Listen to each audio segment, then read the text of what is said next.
محمد وآل محمد صلوات.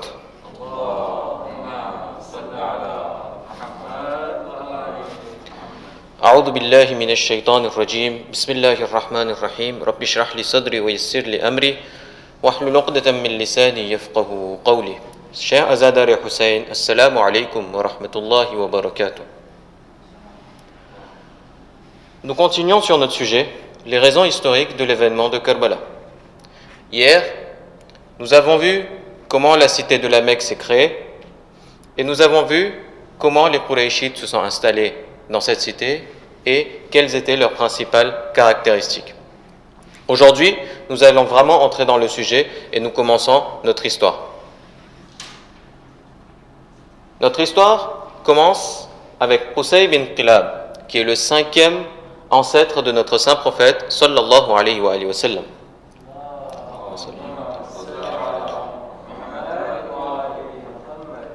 Qusay et son frère étaient très jeunes lorsque leur père Qilab mourut. Leur mère se remaria avec un homme nommé Rabia et les emmena vivre en Syrie. Plus tard, quand Qusay devint adulte, il retourna dans sa ville natale qui était la Mecque. Qusay était un très bon chef. Il gagna très vite en estime auprès des Qurayshites jusqu'à ce que la tribu le considère comme leur chef. D'autre part, Qusay était très généreux, il avait beaucoup de qualités et il était devenu très populaire grâce à ses bonnes manières. Il entretenait de bonnes relations avec les gens, ce qui fait que les gens avaient beaucoup d'estime pour lui. De plus, Qusay prit en charge les responsabilités qui incombaient à la tribu des Qurayshites. Nous avons cité ces responsabilités hier. Il s'agissait de nourrir et donner à boire aux pèlerins, s'occuper des clés de la Kaaba, s'occuper du Darun Nadwa, dont d'ailleurs il est le fondateur. Pour rappel, le Darun Nadwa, c'est l'endroit où les chefs Qurayshites se rassemblent pour prendre les grandes décisions, et il était également le porte-étendard et le chef de guerre. Qusay avait deux fils, Abd-Dar et Abd Manaf. À son décès, dans son testament, il désigna l'aîné comme chef, Abd-Dar. Le cadet, Abd Manaf, était très sage. De ce fait, il ne remit jamais en question la décision de son père. Cependant, à la mort des deux frères, leurs fils se mirent à se disputer les différentes responsabilités des Qurayshites. Finalement, un pacte fut signé entre eux et les responsabilités furent partagées entre les frères et les cousins. Donc, Hashim, qui était un des fils de Abd Manaf, donc j'avais fait une faute d'orthographe hier, je m'en excuse, j'avais mis que Hashim était le fils de Abd-Dar, Hashim est le fils de Abd Manaf, et c'est donc l'arrière-grand-père de notre saint prophète Muhammad sallallahu alayhi wa sallam.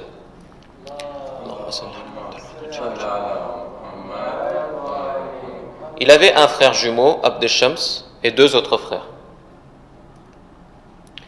Hashim était également très sage comme son père, ce qui fait qu'il était très respecté parmi les Qurayshites. C'était un chef noble et sage. Il fit quelques réalisations très importantes durant sa période à lui. Donc la première chose, il développa le commerce avec la Syrie, ce qui a permis de rendre les Qurayshites de mettre les Qurayshites dans une situation aisée économiquement. Il fit un traité avec les voleurs. Les caravanes de commerce qui passaient n'étaient pas à l'abri des bandits de grand chemin. Il fit donc un traité avec eux. Le traité consistait à ce que si les voleurs n'attaquaient pas les caravanes, les marchandises seraient vendues à bas prix aux voleurs. Cela était un avantage pour les voleurs. Pourquoi ? Parce que ça leur permettrait également de circuler dans la Mecque sans être des hors-la-loi.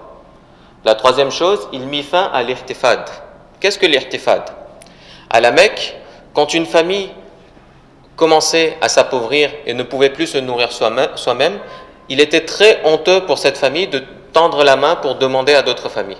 Donc cette famille devait s'isoler, s'écarter de la Mecque, s'isoler et rester hors de la Mecque jusqu'à ce que petit à petit, chaque membre de cette famille meure de faim. Hazrat Hashim mit fin à cette situation. Il lia les familles deux par deux, une famille aisée avec une famille moins aisée, pour que ces deux familles collaborent. Cela a permis une prospérité économique. Cependant, Janab Hashim, qui était très sage, gagna en estime auprès des Qurayshites. Son neveu, le fils de Abd Shams, qui se nommait Umayya, était jaloux de son oncle Hashim.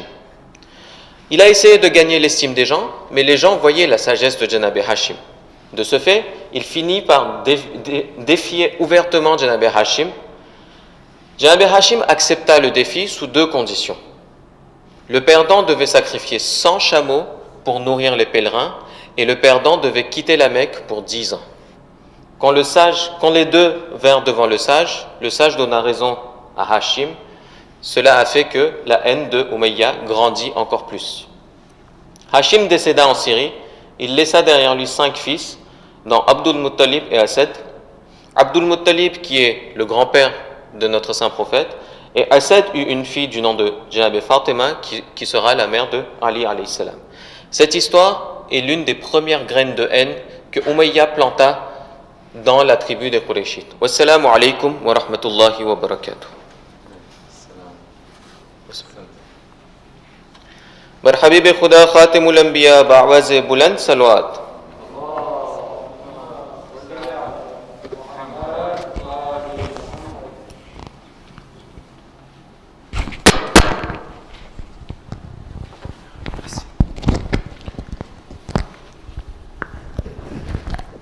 أعوذ بالله السميع العليم من الشيطان الرجيم. بسم الله الرحمن الرحيم. صلى الله عليك يا سيدي ويا مولاي يا رسول الله. صلى الله عليك وعلى آل بيتك المظلومين.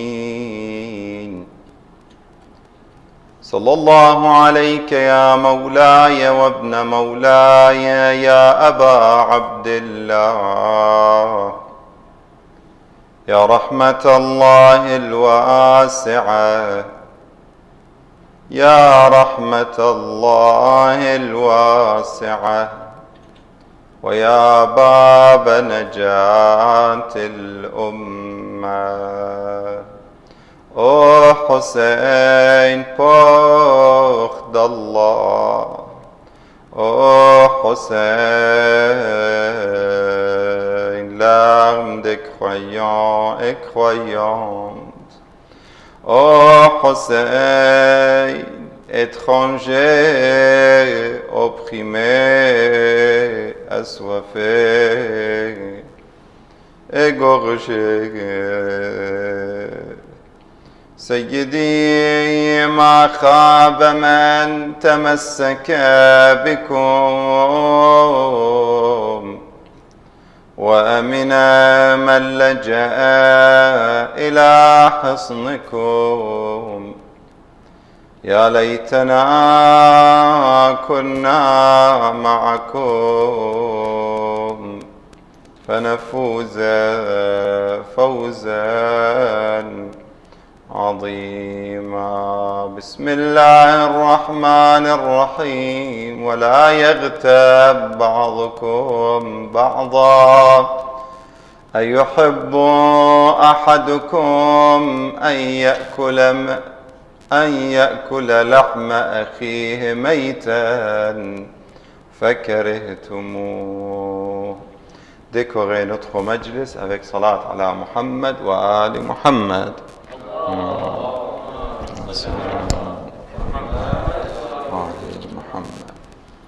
Nous présentons nos condoléances à notre imam du temps, Sahib al-Zaman, et à notre prophète sallallahu alayhi wa sallam et sa sainte famille pour le martyre de l'imam al-Hussein salawatullah wa salamuhu alayhi, pour faire plaisir à notre prophète Muhammad sallallahu alayhi wa sallam. Sallu ala Muhammad wa ali Muhammad.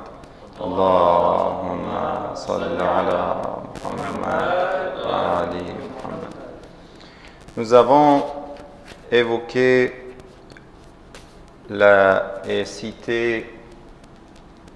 la première nuit de Muharram, ou on peut dire la veille la sourate Al-Insan, les premiers versets de sourate Al-Insan. Tout premier verset, Allah subhanahu wa ta'ala a dit Hal ata ala al-insan hinun min ad-dahr lam yakun shay'an madhkoura. On a expliqué un peu ce verset, ce premier verset de sourate Al-Insan, sourate 76. Quand Allah subhanahu wa ta'ala demande, s'est-il écoulé par l'homme un laps de temps durant lequel il n'était même pas une chose mentionnable. Vous voyez, une chose mentionnable ici, c'est une question qu'on a dit. On ne peut même pas voir l'importance, l'insan, si on le compare dans la création d'Allah avec les autres créatures, l'apparence et la vérité. L'apparence et la vérité qu'il est très petit, sauf si il a sa place dans la création. Quelle est sa place dans la création? Quelle est la place, la vraie place de l'insan dans la création? Quand on voit que le verset ici, il dit une chose mentionnable, il n'est pas une chose mentionnable si il ne fait pas ce devoir qui était destiné pour lui. L'imam Amir al-Mu'minin Ali alayhi salam, il dit par rapport à l'être humain deux hadiths. Écoutez bien ces deux hadiths de l'imam Amir al-Mu'minin Ali ibn Abi Talib alayhi salam. On voit que l'imam, d'un côté, il donne une valeur exceptionnelle à insan. Il dit وَتَحْسَبُ أَنَّكَ جِرْمٌ صَغِيرٌ وَفِيكَ انطَوَى الْعَالَمُ الْأَكْبَرُ. Tu penses que tu es une petite chose. Il ne faut pas se sous-estimer. Il faut savoir que Dieu t'a donné une valeur. Tu peux arriver à une place, à un niveau, à un degré que aucune créature ne peut même pas imaginer. Ça, c'est l'insan. Ce qui est intéressant dans cette partie, que la création est résumée dans toi, le insan. Tu ne penses pas que tu es petit. La création, toute la création, al-alamul akbaru, le grand monde, commençons par les galaxies, les étoiles, les planètes. Imaginez tout cela. Si vous regardez aujourd'hui, on voit un peu un côté du monde et de la création. On ne peut pas tout voir. Mais quand on compare tout cela, les galaxies avec telle personne, sur la terre, qui vit sur la terre, est-ce que c'est imaginable même? Ce n'est même pas mentionnable, comme Allah a dit. Et l'imam Ali, il dit la même chose. Il explique le Coran, car dans un autre hadith, dans une autre citation, qu'est-ce qu'il dit l'imam Ali? Il dit « Mal ibn Adam wal fakhr » Mal ibn Adam wal fakhr. D'où ibn Adam, le fils de Adam, d'où il ramène l'orgueil? Comment il est orgueilleux? Pourquoi il est orgueilleux? D'où ça vient? Malheureusement, c'est dans la nature aussi de l'être humain. On pense toujours qu'on est le centre du monde. Moi, le petit, oui, je suis le centre du monde. Je vais tout changer, je vais tout faire. Il y a des gens qui pensent ainsi. Mal ibn Adam wal fakhr. Awwaluhu nutfa. Son début, c'est quoi? Nutfa, un sperme. Vous voyez le verset, qu'est-ce qu'il dit Allah subhanahu wa ta'ala? Le deuxième verset, si vous voulez mettre, le deuxième verset de sourate Al-Insan. En effet, nous avons créé l'homme d'une goutte de sperme. Une goutte de sperme. Imam Ali, il dit, ton début, c'est une goutte de sperme. Mal ibn Adam wal fakhr. Pourquoi tu es orgueilleux? Comment tu oses être orgueilleux? أوله نطفة وآخره جيفة. Et la fin de chaque être humain, c'est quoi? C'est un cadavre qui pue, qui donne d'une odeur, de l'odeur qu'on ne peut même pas imaginer, qu'on ne peut même pas supporter. N'est-ce pas? Et entre les deux, il est le porteur de la saleté. Vous voyez comment Amir al-Mu'minin, il nous montre notre faiblesse. Nous sommes petits, nous ne sommes même pas mentionnables, sauf le Coran, il dit Inna hadaynahu as-sabila. Inna khalaqna al-insana min nutfatin. Deuxième verset. Amshajin nabtalihi. Ici, ça commence l'examen. Ici, c'est l'épreuve. Nabtalihi amshajin. Il est vraiment une goutte de sperme, c'est vrai. Mais, juste après, il dit, ici, ce goutte de sperme va être un homme qui va avoir un examen. Un grand examen. Nabtalihi faja'alnahu. Pour un examen, qu'est-ce que j'ai besoin? Qu'est-ce que j'ai besoin pour un examen? Dites-moi. Toujours, il faut des moyens. Sans moyens, je ne peux pas être examiné. Je ne peux pas être testé. Et les moyens, parmi les premiers moyens d'un examen, c'est Sam' wal basar. C'est de voir, c'est-à-dire le verset, on revient au verset, qu'est-ce qu'il dit ici? Nous l'avons fait entendant et voyant. Il entend et il voit. Ce soir, permettez-moi de parler de côté entendre. Côté entendre. Parce que c'est on peut dire la partie, on peut dire le plus difficile. Et c'est pour ça Allah il dit Sami'an Basira. Commençons par Sami' et puis Basir. Sami' parce que toutes les choses sont d'abord, ça veut dire qui influencent l'être humain, c'est l'écoute. C'est lui. C'est d'entendre. Même avant d'exister, avant de sortir dans ce bas monde, avant de voir les choses avec nos yeux, après l'accouchement, après la naissance, avant cela, même dans le ventre de maman, je commence à écouter. Ça veut dire déjà, c'est avant tout. On commence avec l'écoute et l'entend. On entend les choses, on entend le Coran. C'est pour ça c'est mustahab que la mère lise le Coran. Souvent, surtout une mère enceinte, c'est très recommandé car le Coran sera familier. Le bébé va être familier avec le Coran, va aimer le Coran, va être habitué à la lecture du Coran. Et ça, c'est aussi expérimenté, c'est prouvé. Les enfants qui ont écouté pendant la grossesse le Coran, ils apprennent le Coran plus rapidement, plus facilement, par cœur. Même s'ils veulent apprendre par cœur, c'est beaucoup plus facile qu'un enfant qui n'a jamais écouté le Coran, ni dans le ventre de sa maman, ni dans les bras de sa maman, ni après. Ce n'est pas la même chose. Et ça, c'est une responsabilité. Aujourd'hui, quand on a notre sujet, notre thème de cette Muharram, de ces majalis, c'était la réforme. Comment réformer notre famille? On commence, comme on a dit avant-hier, Qu anfusakum wa ahlikum. Il faut faire attention, il faut commencer par qui?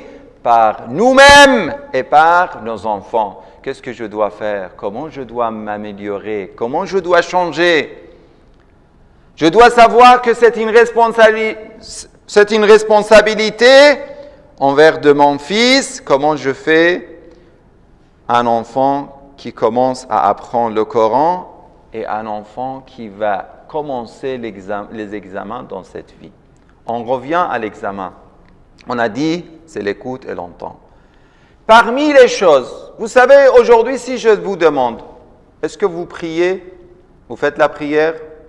Je pense que si je ne dis pas 100% de toute la communauté, mais c'est une grande majorité les personnes qui font la prière. 99%, même plus, je pense, et j'espère, Inch'Allah, qu'on n'a pas des gens qui ne prient pas. On va parler, comme je vous ai dit, de la prière, mais c'est la prière qui est la plus importante, mais ce n'est pas l'examen le plus difficile. Sauf dans une partie qu'on va évoquer, Inch'Allah. C'est de donner la valeur à la prière, de donner la place à la prière, d'avoir la priorité pour la prière. Ça, c'est une chose importante qu'on va évoquer avec certains conseils de Ayatollah Bahjat. Ça, Inch'Allah, on aura l'occasion de le faire. Mais en revenant à l'épreuve, l'examen le plus difficile, c'est entendre les choses. L'enfant qui commence à partir de bas âge, à partir d'1 an, 2 ans, au lieu d'écouter le Coran, il commence à écouter les parents en parlant des gens. En parlant des gens. Mais comment parler des gens? Mal. De faire la médisance. Ça, c'est la pire des choses et la pire des difficultés. Ça veut dire les épreuves les plus difficiles pour tout le monde. Ce soir, si on va profiter de Muharram, on doit profiter correctement. On doit prendre toutes les leçons possibles de l'imam al-Hussein alayhi salam. L'imam al-Hussein qui est celui qui a fait la réforme, il dit « Inni ma kharajtu ashran » Je ne suis pas sorti pour avoir les postes ou l'argent ou le pouvoir ou tout cela. Pour quelle raison je suis sorti? Il dit l'imam alayhi salam La ashran wala bataran wala zaliman, ni injuste, wala mufsidan, ni pour faire la corruption. ولكن خرجت لطلب الإصلاح في أمة جدي محمد صلى الله عليه وآله. Je suis sorti pour faire le islah, la réforme dans la communauté de mon grand-père Muhammad sallallahu alayhi wa sallam. Quelles sont les choses, les premières choses qui peuvent changer une communauté? C'est de pouvoir écouter. Si mes oreilles sont pleines de haram, est-ce que je peux écouter les paroles de l'imam al-Hussein? Si mes yeux sont pleins de haram, est-ce que je peux voir le visage et la lumière de l'imam al-Hussein ou la lumière de son fils, l'imam al-Mahdi, ajjalallah ta'ala farajahu al-sharif? Non, je ne peux pas. Est-ce que mon ventre est plein de l'argent haram? Est-ce que je peux invoquer Allah subhanahu wa ta'ala? Est-ce que je peux écouter les paroles de l'imam al-Hussein? L'imam al-Hussein, dans le jour de Ashura, quand il parlait aux gens, il fermait leurs oreilles avec leurs doigts. Il ne voulait pas écouter l'imam al-Hussein. Imaginez cela. Et l'imam al-Hussein, il a dit à un de ses compagnons, un de ses fidèles à Karbala, il était en train de leur parler, il a dit, ça ne sert à rien, car leur ventre est plein de haram. Ils ont mangé de haram. Mala'a batnahumul haram. Si le ventre est plein de haram, les oreilles pareilles, les yeux pareils, vous imaginez que ça sera facile pour écouter et comprendre et appliquer les paroles de l'imam al-Hussein? La réforme, quelle est la réforme? C'est ça la réforme. Aujourd'hui, moi, en tant qu'un shi'a, un mouali de l'imam al-Hussein, je dois savoir que la première responsabilité, comment changer? Moi-même, je dois changer. Moi-même, je dois être à la hauteur. On revient vers la question de l'écoute. On a dit, la pire, c'est d'écouter des haram. Et parmi les choses les plus difficiles, malheureusement, qu'on n'arrive pas à sortir, à laisser, à être détaché de cela, à s'éloigner de cela, c'est quoi? C'est la médisance. Permettez-moi de mettre l'appui sur la médisance. Vous priez tous, vous invoquez tous, nous prions tous, nous faisons dua comme elle, nous faisons beaucoup de choses.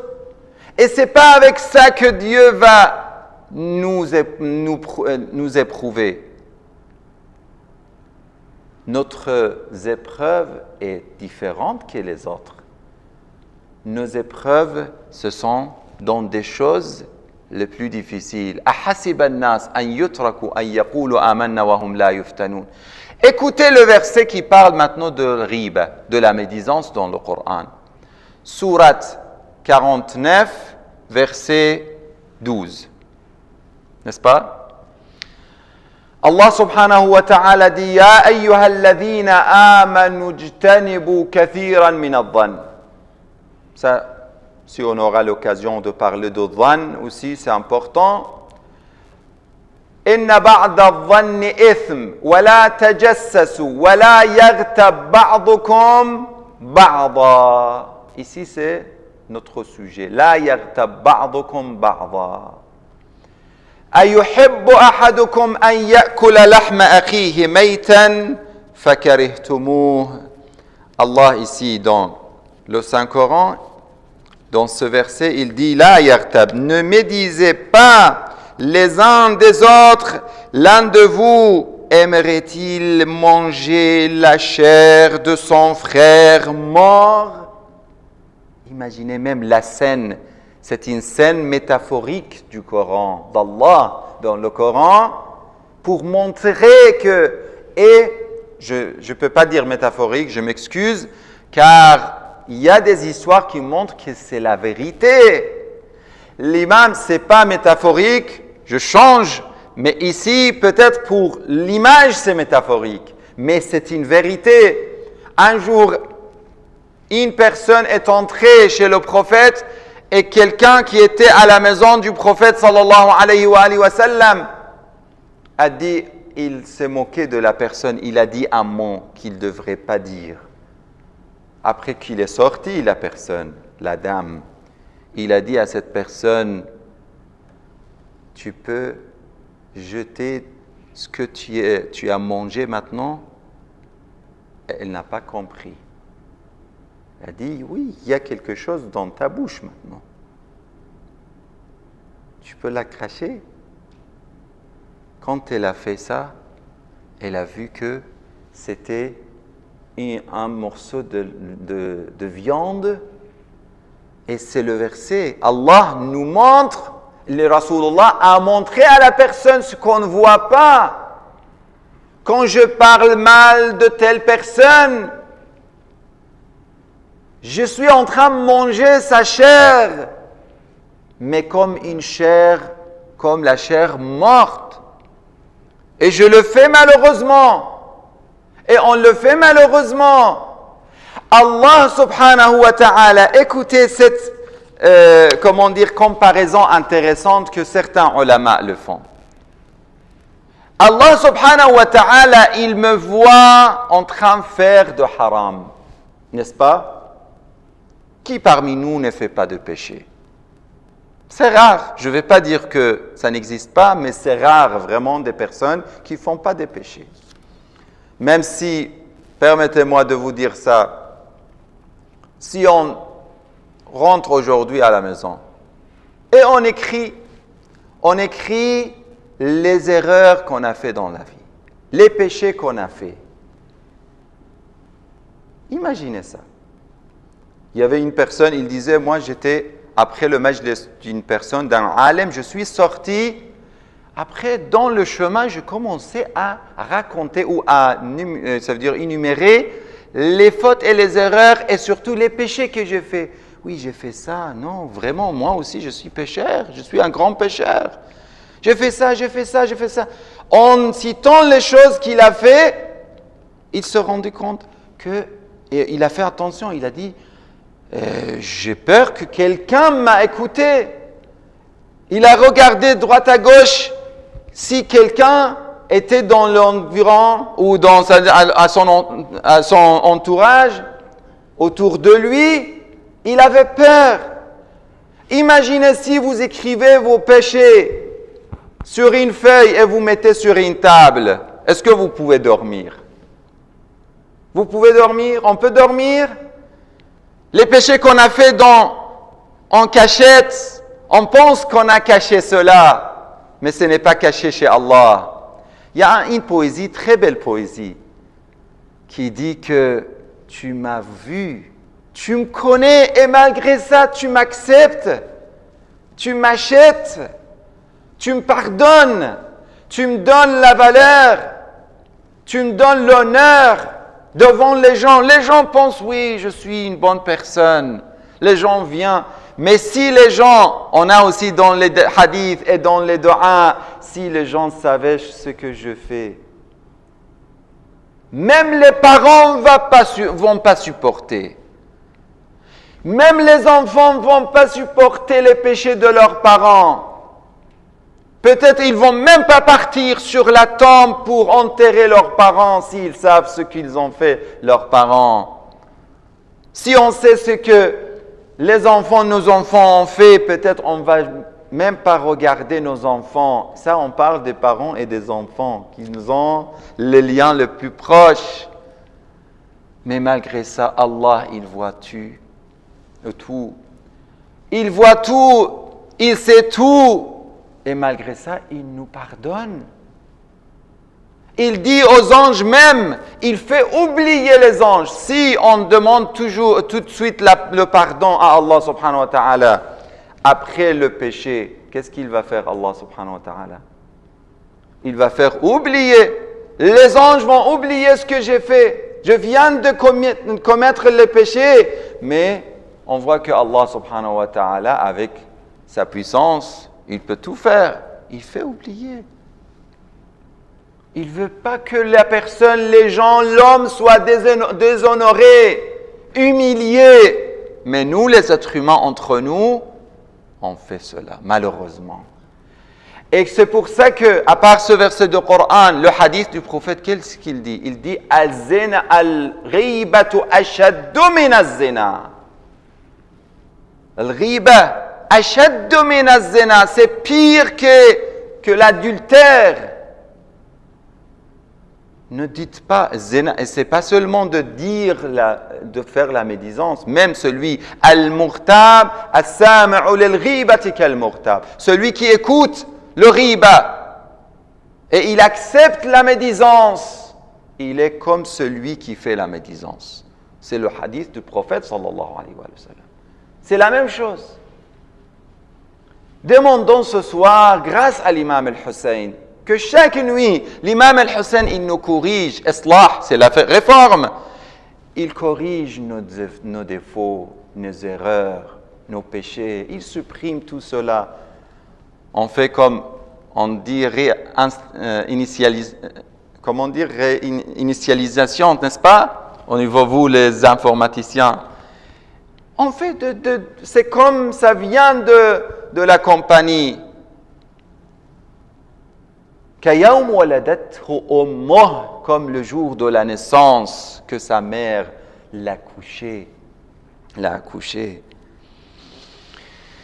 C'est pour ça que ici l'imam Al-Rida alayhi salam, après ziyarat l'imam Al-Rida, Inch'Allah je termine cela demain, Inch'Allah, la deuxième partie de riba qui est très important. Si on arrive à laisser le riba et à mettre à côté, dans cette période de Muharram, sincèrement, ça sera la victoire. Parce que c'est la plus difficile, comme je viens d'évoquer et de dire. Il y a, Inch'Allah, des questions importantes dans la riba qu'on va évoquer demain, Inch'Allah ta'ala, avec des hadiths importants. Je termine avec ce hadith. Al-mal'oun man irtaba akha. Il est maudit celui qui fait la médisance. Il parle mal de son frère musulman, mu'min. Vous allez dire non, il n'est pas mu'min. Non, c'est pire encore. On accuse la personne qui n'est plus mu'min, il n'est plus chiite, il n'est plus musulman, pour parler mal derrière lui. Non, ça c'est mal'oun. C'est très fort mal'oun. Vous savez, on ne fait pas mal'oun pour n'importe qui. Mal'oun maudit, il est loin de rahmatillah, de la miséricorde d'Allah subhanahu wa ta'ala. Nous partons ce soir à Médine, Inch'Allah, avec la famille du prophète, sallallahu alayhi wa sallam. L'imam al-Hussein, alayhi salam, il est venu vers la tombe de son père, son grand-père, Rasulullah, sallallahu alayhi wa sallam, pour faire les adieux. Il a su que c'est fini. Ces gens-là vont le tuer. Ils ont obligé l'imam al-Hussein de faire l'allégeance avec qui? Avec la personne, la pire personne sur la terre. Ils voulaient l'obliger pour ça. Mais l'imam al-Hussein, qu'est-ce qu'il a dit? فَمِثْلِي لَا يُبَايِعُ مِثْلَهُ. Le fils, le petit-fils du prophète ne peut jamais faire l'allégeance avec celui-là, avec lui. Le prophète, l'imam est venu, il était à côté de la tombe du prophète, qu'Allah nous donne l'occasion de visiter, Inch'Allah, la tombe du prophète. Il a fait la prière, il a mis sa tête sur la tombe et il a vu dans le rêve le prophète sallallahu alayhi wa sallam avec l'imam Amir al-Mu'minin, avec Sayyida Fatima al-Zahra alayhi salam et son frère Hassan, avec beaucoup de prophètes et des anges, des milliers de prophètes, des milliers d'anges. Ils sont arrivés autour de l'imam al-Hussein. L'imam al-Hussein a dit à son père, à son grand-père, « Ya Rasulallah, prends-moi dans tes bras. » ضمني يا جداه في هذا الضريح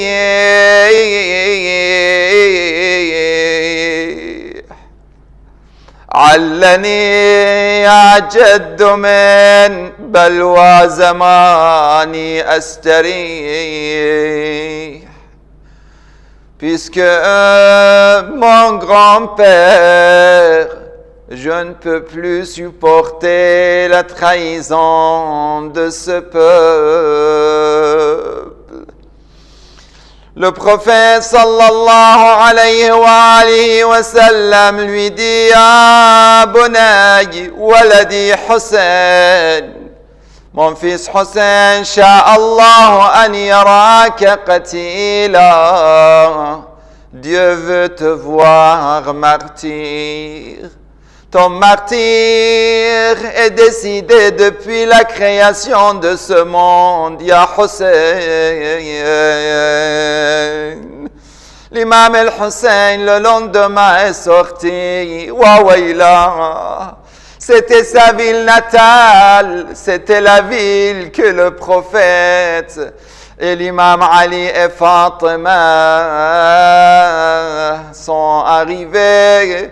L'imam al-Hussein a vécu son enfance, sa jeunesse dans cette ville. C'est très difficile de quitter sa ville natale. Surtout la ville de Rasulullah, Madinatu Rasulullah, la Médine lumineuse de Rasulullah, Al-Munawwara. Tout le monde prit sa monture pour partir. Et le peuple de Médine et les Bani Hachem pleuraient et criaient Al-Wida, Al-Wida, Al-Wida. Adieu, adieu.